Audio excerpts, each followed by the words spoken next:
최근 고용과 투자, 소비 등 주요 경제 지표들이 악화하면서 경기가 더 나빠지는 게 아니냐는 우려가 나옵니다. 국제 유가 상승, 미중 무역 분쟁도 큰 부담이어서 우리 경제의 돌파구 마련이 시급합니다. 고한석 기자가 보도합니다. 정부는 현재 우리 경제가 과거와 같은 위기 상황은 아니라고 진단합니다. IMF 위기 때나 2008년 국제금융 위기 때와는 상황이 많이 다르다 생각하고 있고요. 실제로 외환 보유액은 사상 최대로 4천억 달러를 넘어 세계 8위. 한국 채권에 외국인 돈이 몰리고 국가 신용도 역시 탄탄하게 유지되고 있습니다. 그러나 안으로는 정반대 상황으로 각종 경제 지표가 내리막을 가리키고 있습니다. 1000명 단위로 쪼그라든 취업자 증가폭은 마이너스로 떨어질 위기에 있고 투자는 외환위기 이후 가장 긴 기간 동안 감소하고 있습니다. 소비 부진은 하루 이틀 일이 아니어서 자영업계에는 한겨울이 찾아온 지 오래입니다.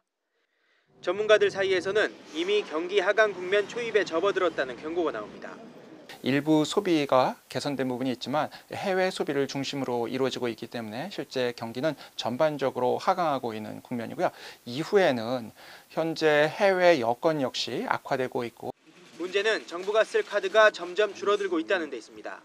재정 투입으로는 일자리 창출에 한계가 있을 수밖에 없고 혁신 성장을 위해 민간의 투자를 강제할 수도 없습니다. 밖에서 밀려오는 파도 역시 운신의 폭을 좁히고 있습니다.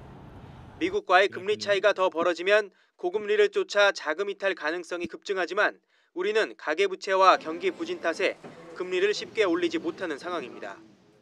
미중 무역 분쟁이 갈수록 격화하고 국제유가가 4년여 만에 최고로 올라 물가 상승 부담을 키우는 것도 만만치 않은 복병입니다. 국제유가가 올라가게 되면 국내 물가에 영향을 굉장히 큰 영향을 미칩니다. 예를 들어서 소비자 물가에서 차지하는 포션이 큰 예를 들어서 전기라든지 아니면 여러 다른 상품들하고 관련된 원유를 쓰는 상품들하고 관련된 부분에서 굉장히 소비자 물가를 올릴 수가 있고요.